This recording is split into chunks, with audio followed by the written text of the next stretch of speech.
जय श्री हरि। जय श्री विष्णु भगवान की। आज हम मार्गशीर्ष मास के महात्म्य का चौथा अध्याय सुनने जा रहे हैं। इस अध्याय में बताया गया है कि किस प्रकार भगवान श्री कृष्ण ने युधिष्ठिर को इस मास के दान, व्रत, स्नान और पूजा के अद्भुत फलों के विषय में बताया।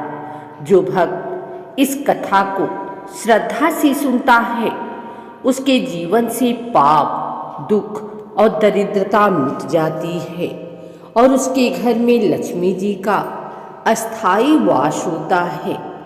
आइए भक्ति भाव से कथा आरंभ करें।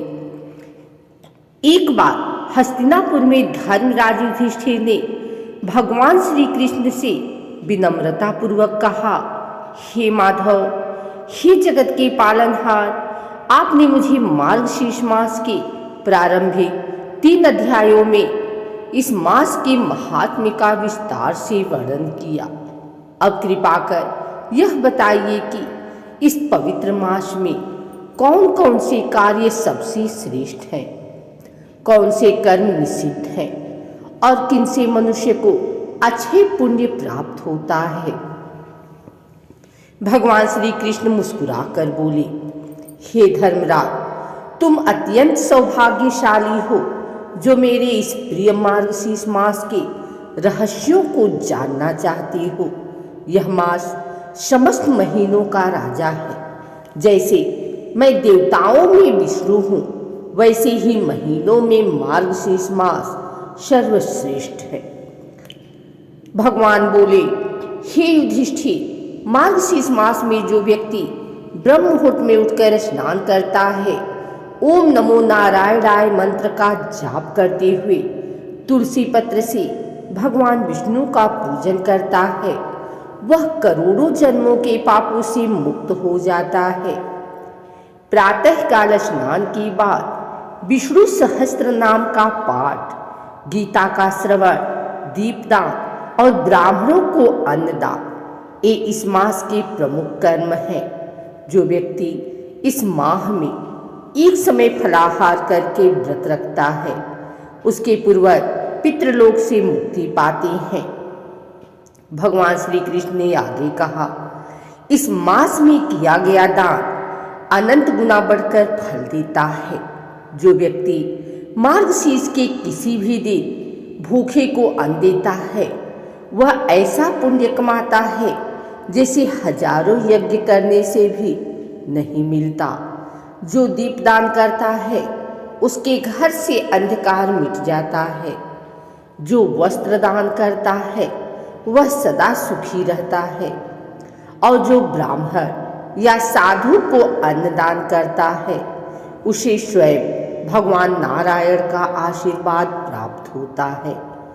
युधिष्ठिर ने पूछा, हे केशव, यदि किसी के पास अधिक धन नहीं है तो वह इस मास में क्या कर सकता है।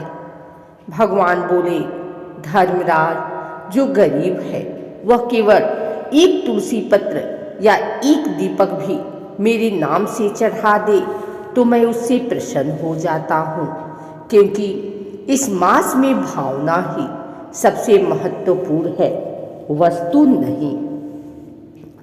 भगवान श्री कृष्ण ने कहा, हे धर्मराज, एक समय काशी नगरी में सुधर्म नाम का एक ब्राह्मण रहता था। वह अत्यंत दरिद्र था। उसके पास पहनने को एक ही वस्त्र था, खाने को मुश्किल से एक रोटी, परंतु वह भगवान विष्णु का परम भक्त था। एक दिन मार्गशीर्ष मास का आरंभ हुआ।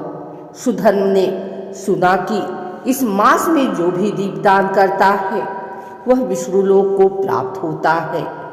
उसने मन में ठाना, भले ही मेरे पास धन न हो, पर मैं भगवान के लिए दीप अवश्य जलाऊंगा। वह अपने घर की मिट्टी से एक छोटा दीपक बनाया। तेल न होने के कारण उसने सरसों के कुछ दाने पीसकर तेल निकाला। कपड़े भी नहीं था तो उसने पुराने वस्त्र का एक टुकड़ा बाती के रूप में रखा। रात को तुलसी के नीचे उसने वह दीपक जलाया और कहा, हे नारायण, यह दीप छोटा है, तेल कम है, पर मेरा प्रेम और भक्ति अनंत है। कृपा कर इसे स्वीकार करें। ज्यों ही उसने दीप जलाया, आकाश में ज्योत फैल गई। स्वर्गलोक में देवराज इंद्र ने देखा कि काशी में एक अत्यंत तेजस्वी प्रकाश उठ रहा है। नारद जी वहां पहुंचे और बोले, देवेंद्र, यह कोई सामान्य दीपक नहीं, यह मार्गशीर्ष मास में सुधर्म नामक भक्त का दीपदान है, जो विष्णु को अर्पित हुआ है। उसके बाद सुधर्म ने उसी भावना से पूरे मास में दीपदान किया। मास पूर्ण होने पर वह शांत चित्त होकर भगवान का नाम लेते हुए देह त्याग कर बैठ गया। मृत्यु के पश्चात विष्णुदेव स्वयं आए और बोले, हे ब्राह्मण, तुम्हारे दीपदान ने भगवान विष्णु को प्रसन्न किया है। अब तुम विष्णु लोक में स्थान प्राप्त करोगे। इस प्रकार वह सुधर्म ब्राह्मण स्वर्गलोक जाकर अमर हुआ। भगवान बोले, हे धर्मराज, इस कथा से यही सिद्ध होता है कि इस मास में भक्ति सर्वोच्च नहीं, धन वैभव सर्वोच्च नहीं, सिर्फ गौड़ है। जो व्यक्ति सच्चे हृदय से भगवान का नाम लेता है, वही सबसे बड़ा दानी है।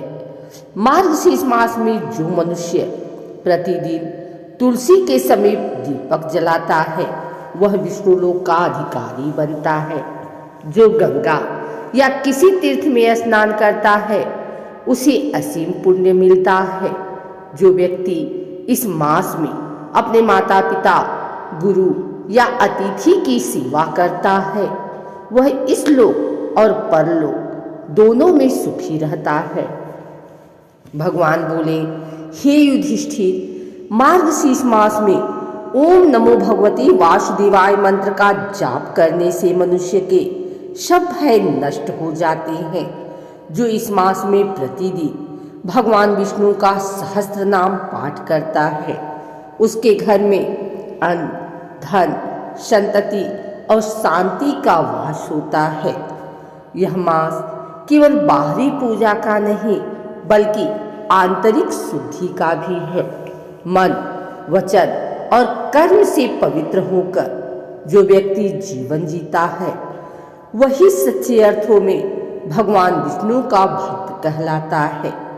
भगवान ने कहा, हे धर्मराज, इस मास में कुछ कार्यों से बचना चाहिए, जैसे असत्य बोलना, क्रोध करना, झूठा दिखावा करना, व्यर्थ विवाद करना, मदपान, मांस भक्षण और पर निंदा। जो मनुष्य इनसे दूर रहता है, वही इस मास के पुण्य का वास्तविक अधिकारी बनता है। उन्होंने आगे कहा, जो व्यक्ति इस मास में प्रतिदिन एक समय ही भोजन करता है और वह भी सादा व सात्विक अन्न, तो उसके शरीर में रोग नहीं आते। जो दूसरों को प्रसन्न करता है, उसकी मनोकामनाएं पूर्ण होती हैं। भगवान बोले, हे युधिष्ठिर, यदि कोई मनुष्य केवल एक दिन भी इस मास में सच्चे मन से मेरा नाम जप ले, तो उसका जीवन सफल हो जाता है। मैं उसके सभी पापों का नाश कर देता हूँ और उसे मोक्ष का मार्ग प्रदान करता हूँ। यह मार्गशीर्ष मास मेरे हृदय का सबसे प्रिय समय है। इस मास में जो मनुष्य दूसरों की सहायता करते हैं, भूखे को भोजन देते हैं, तुलसी की सेवा करते हैं या केवल भगवान का स्मरण करते हैं, वह साक्षात विष्णु के समान पुण्य प्राप्त करते हैं। भगवान श्री कृष्ण ने कहा, धर्मराज, जो व्यक्ति इस मास में ब्रह्म मुहूर्त में उठकर स्नान करे, दीपदान और तुलसी पूजन करे, ओम नमो नारायणाय मंत्र जपे, सत्य, दया और भक्ति का पालन करे, वह मनुष्य सभी जन्मों के पापों से मुक्त होकर मेरे धाम में स्थान पाता है। यह मास देवताओं के लिए भी पूजनीय है। इस मास में की गई अल्प भक्ति भी अनंत फल देती है। हे माधव, यदि कोई व्यक्ति इस मास का व्रत या स्नान न कर सके तो क्या वह केवल इस कथा को सुनकर भी पुण्य प्राप्त कर सकता है? युधिष्ठिर ने भगवान श्री कृष्ण से यह प्रश्न पूछा तो भगवान बोले, निश्चित ही हे धर्मराज, जो भक्त श्रद्धा पूर्वक इस कथा को सुनता या सुनाता है वह भी उसी फल का अधिकारी होता है जैसा व्रत और दान में मिलता है। कथा श्रवण मात्र से दरिद्रता मिटती है, रोग दूर होते हैं और जीवन में सुख समृद्धि आती है। हे भक्तजनों, मार्गशीर्ष मास में जो इस अध्याय का पठन या श्रवण करता है उसके घर में भगवान नारायण का वास होता है। उसके पितृगण तृप्त होकर स्वर्गलोक में सुख भोगते हैं। उसके जीवन से पाप, भय और दुर्भाग्य दूर होता है। वह हर कार्य में सफल होता है और अंत में भगवान विष्णु के परम धाम को प्राप्त करता है। मार्गशीर्ष मास भक्ति, संयम और दान का महापर्व है। जो व्यक्ति इस मास में मन, वचन और कर्म से शुद्ध रहकर भगवान की आराधना करता है वही सच्चे अर्थों में जीवन का परम लक्ष्य प्राप्त करता है, विष्णु कृपा और मोक्ष।